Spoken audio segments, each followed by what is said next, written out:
The early medieval period in India was a distinctive epoch, very different from the early historical and the later medieval periods. In this episode, we shall discuss the social structure of early medieval India.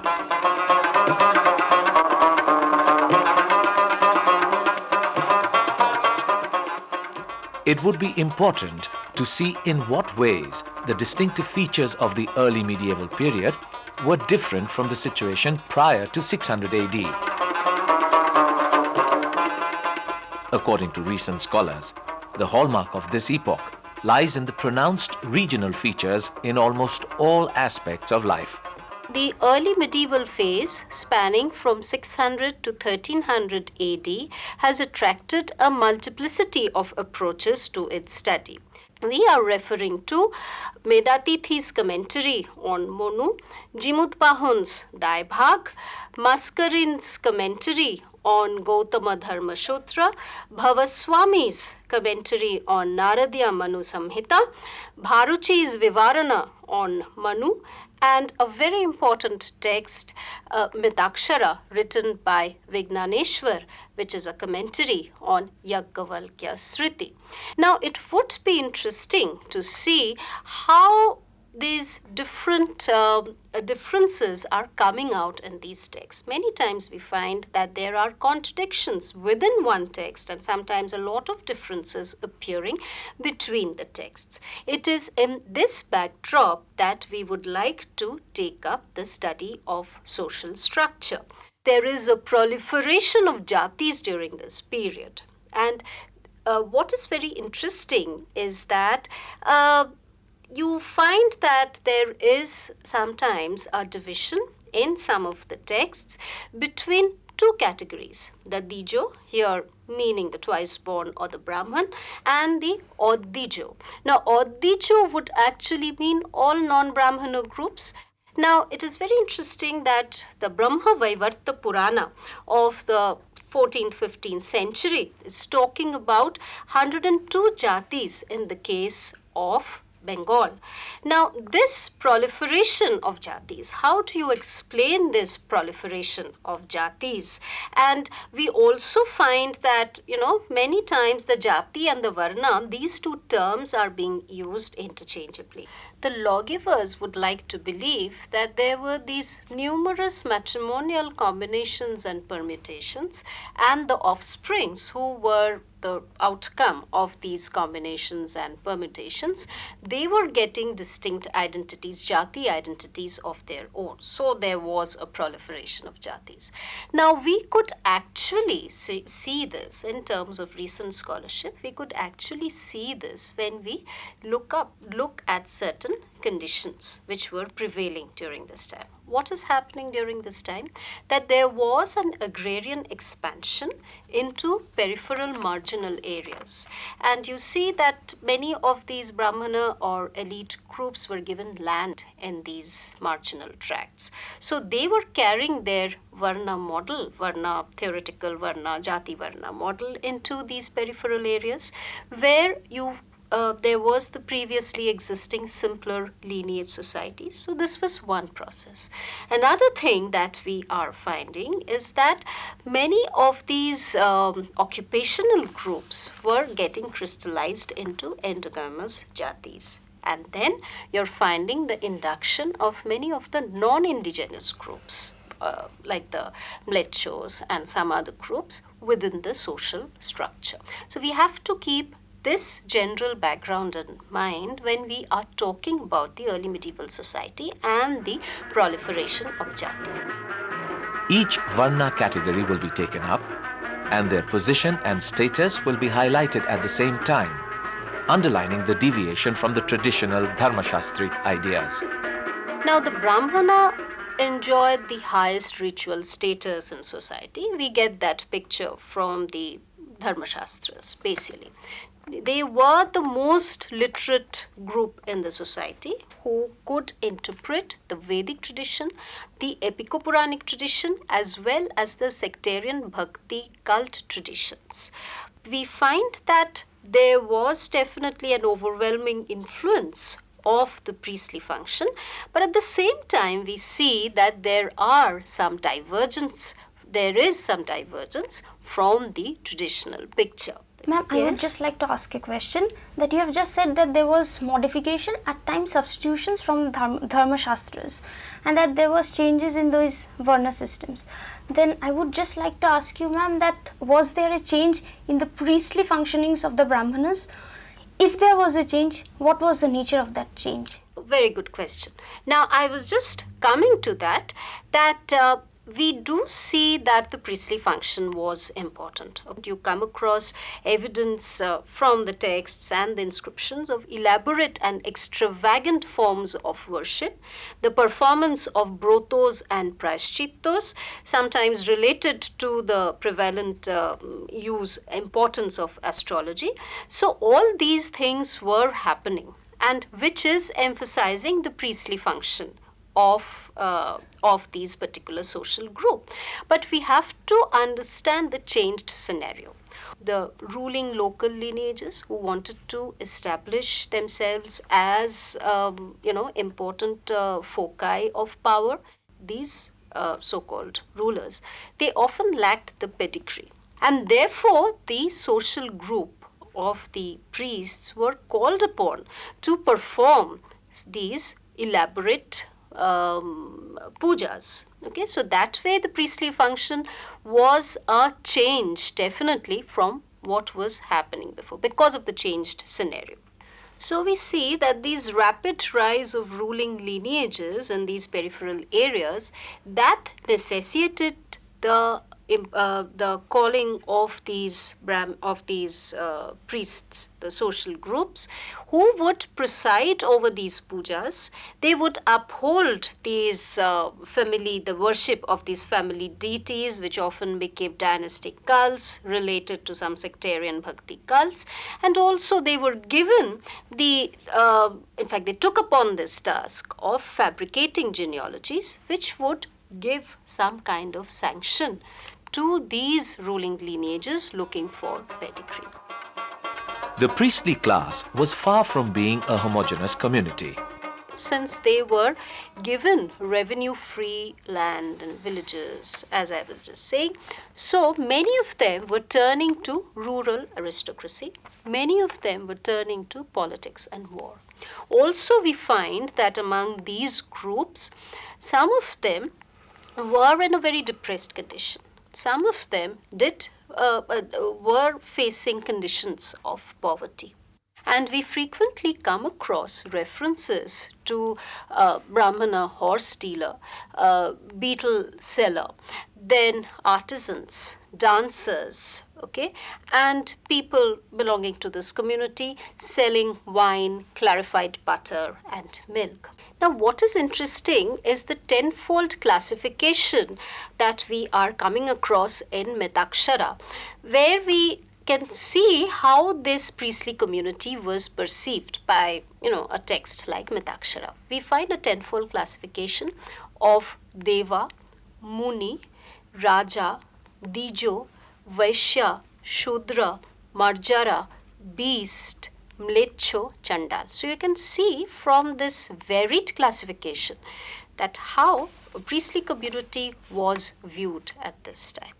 There is a Rashtrakuta charter of the 10th century AD, which is talking about five groups of the priestly community, like the Saraswat, belonging to the region of the river Saraswati, the Kanyakubja, belonging to the region of Kanauj, Utkala, belonging to the region of Orissa, the Maithala, relating to Mithila, and the Gaura. Now, such classifications based on regional and territorial basis are also seen in different parts of Gujarat and Rajasthan. Another interesting thing, again, when we are talking about heterogeneity, is the increasing number of the Pravaras, the Gotras, the Vamshas, the Pakshas, Anvayas, Ganas, Gamis.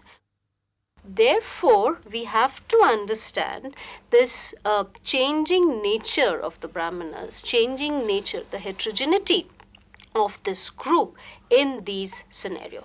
in the backdrop of these processes, because they are giving legitimation to the ruling lineages. At the same time, they are also looking for some kind of sanction. Interestingly, as I had mentioned in the beginning in the introduction, that there are contradictions between the texts. For example, Medatithi, which is a commentary on Monu, a very important text of this time, Medatithi is saying that the Atutai Brahman, one who has murdered someone, he can be free from capital punishment. Even no monetary fines need to be imposed on him. But another text, that is Vignaneshwar's text, that is saying that no, definitely an Atatai Brahman has to face capital punishment. Okay, and this is an interesting thing that we are seeing in the early medieval period. The early medieval period was characterized by pronounced regional features in almost all aspects of life. There was an overwhelming influence of the epico-Puranic tradition during this period. It was gradually replacing the Vedic tradition. During the early medieval period, there was a proliferation of jatis that outnumbered the 4 varnas. There was crystallization of occupational groups into endogamous jatis. During this period, much deviation is noticed in the composition of the priestly class, as well as in the scope of its rights and prerogatives. Ma'am, I have a question. How was the status of the Kshatriyas changing? Yes, that is what I was actually going to say, that we see that we cannot assess the Kshatriya, this social category, like the Brahmanas, only from the Dharmashastric ideal. We see that the Kshatriya origin is no longer the precondition for establishing a ruling power. Recent scholarship has tried to understand the Rajput phenomenon that we are seeing in Rajputana, and trying to understand this phenomenon in terms of a social and political process whereby several clans and subclans in Rajputana, in their desperate bid to get political power, were looking for legitimation, and they were aspiring to the Rajput status through this legitimation. And many of these clans and subclans, they came from the indigenous background, basically. In the modern version, we might call that a tribal background. And you also find some non-indigenous groups in this background, in this category. Now, what is happening? That we are finding that, again, these people, these clans and subclans, they are aspiring to the Rajput status, and they are looking for some kind of sanction. Here again, the Brahmin priests, the so-called priestly groups, they were coming to their aid.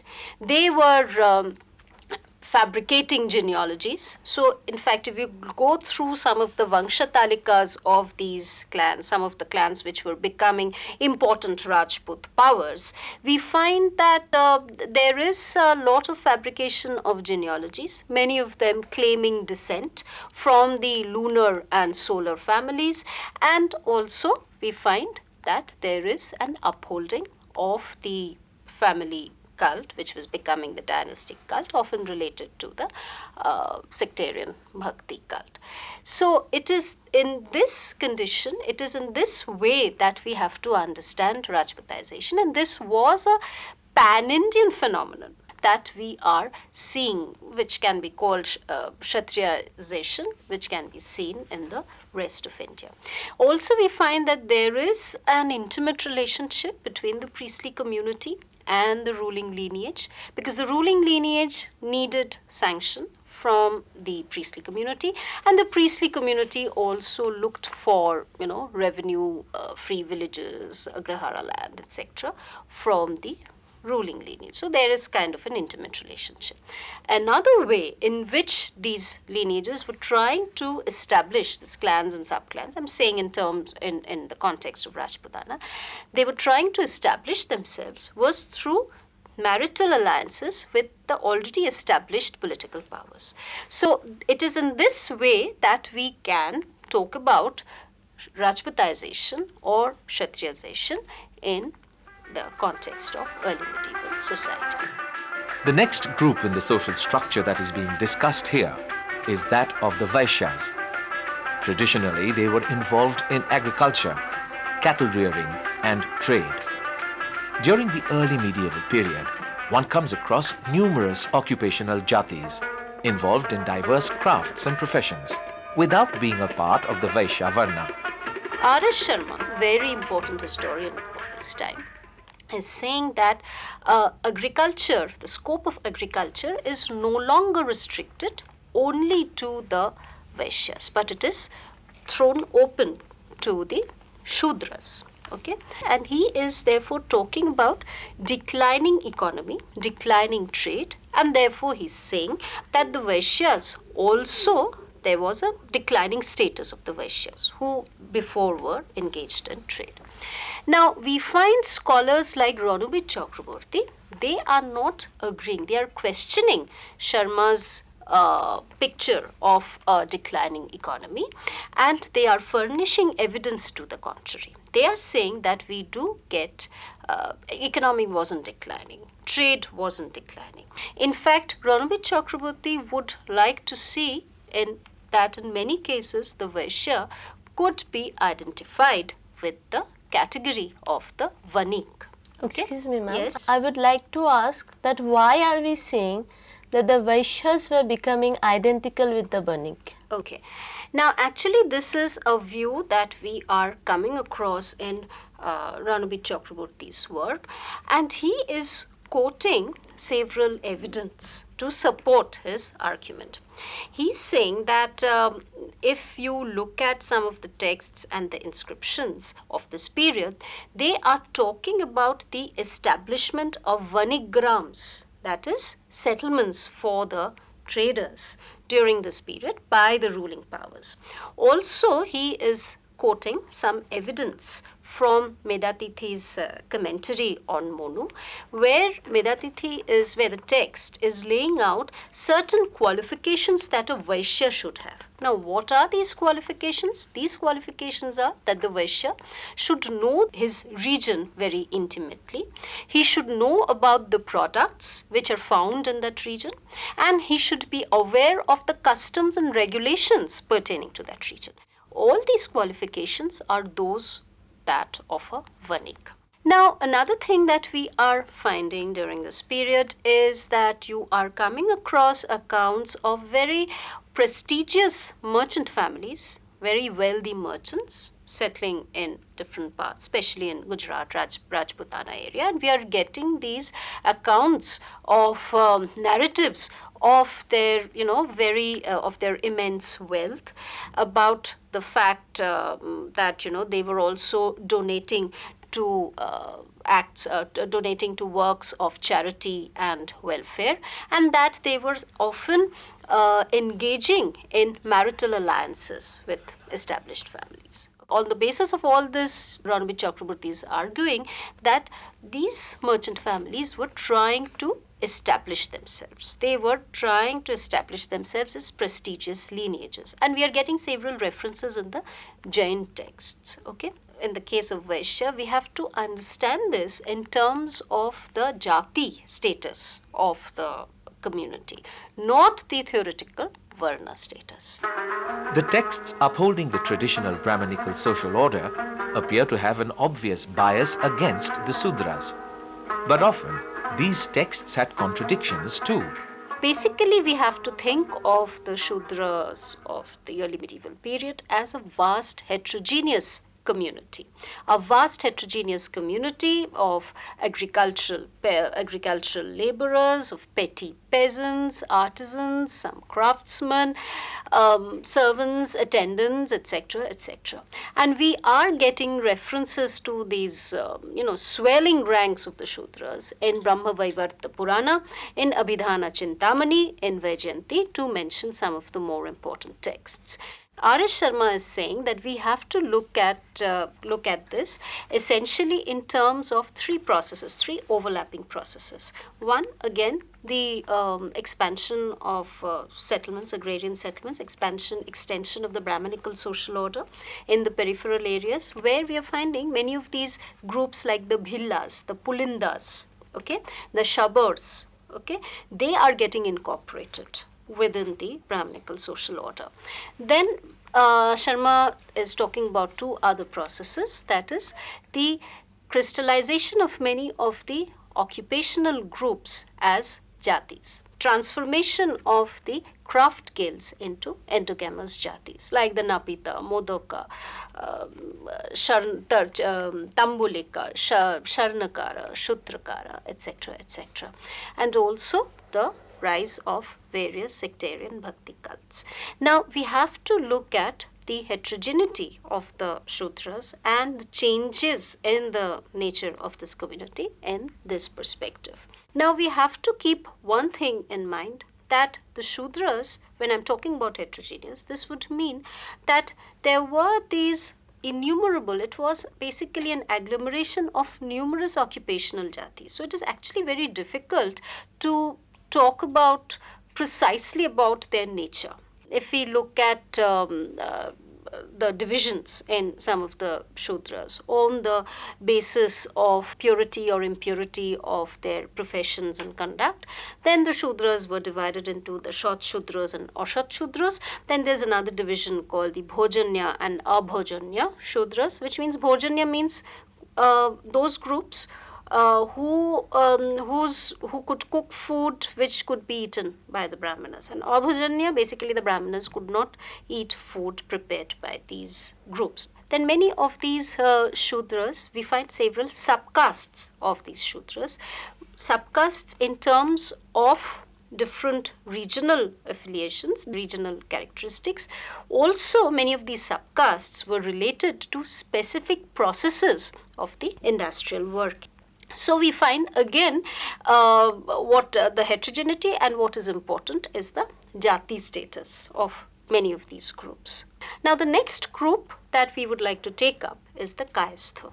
We see that the Kayastho, sometimes synonymous with the coroner, were basically a professional group of scribes and writers, and we do come across this group from the early historical times. The Kayasthas assumed the characteristics of a jati during the early medieval period. A professional group was needed who would maintain records of these land and villages, maintain records of increasing items of revenue, and would keep drafts of all these land assignments.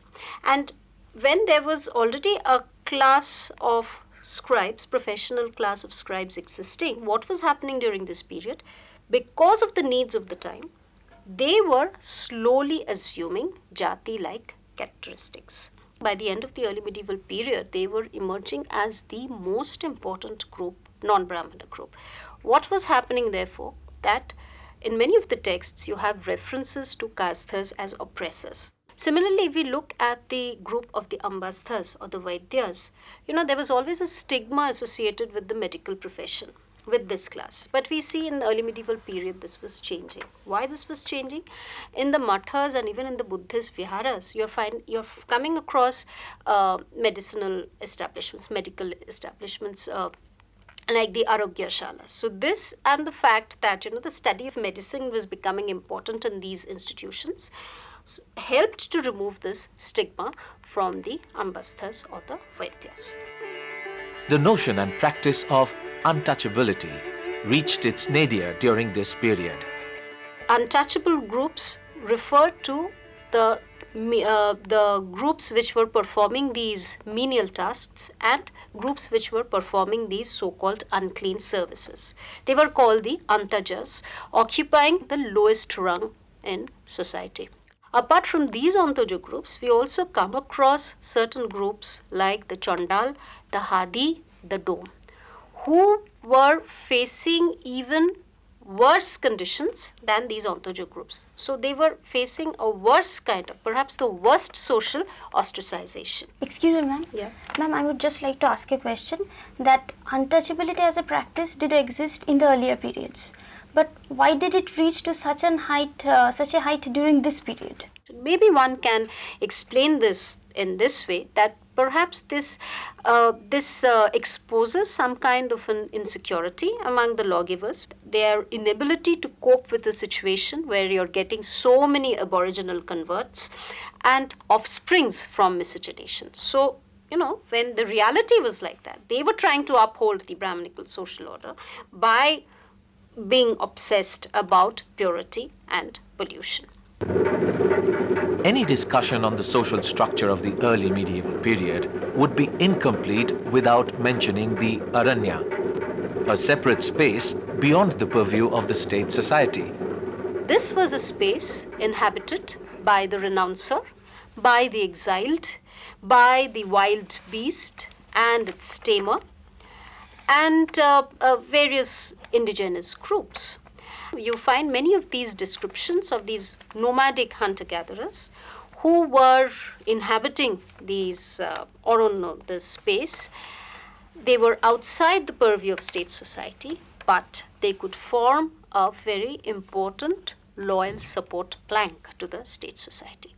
So it is with this that we would like to end our class on the early medieval social structure. I have tried to bring out the complexities in understanding the social structure of this period. The early medieval period was characterized by pronounced regional features in almost all aspects of life. There was an overwhelming influence of the epico-Puranic tradition during this period. It was gradually replacing the Vedic tradition. During the early medieval period, there was a proliferation of jatis that outnumbered the 4 varnas. There was crystallization of occupational groups into endogamous jatis. During this period, much deviation is noticed in the composition of the priestly class, as well as in the scope of its rights and prerogatives.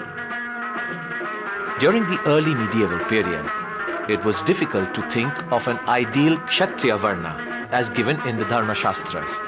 A Kshatriya origin was no longer a precondition for establishing a ruling power. The Shastric ideal of a Vaishya varna performing agriculture, cattle rearing and trade no longer agrees with the early medieval situation. There were numerous occupational jatis involved in diverse crafts and professions. The Sudras were a vast heterogeneous community. The texts are beset with contradictions vis-à-vis the social attitude towards this group. When Kayasthas became coherent and compact groups, they began to be known as jatis and acquired the characteristics of caste groups. The notion and practice of untouchability reached its nadir during this period.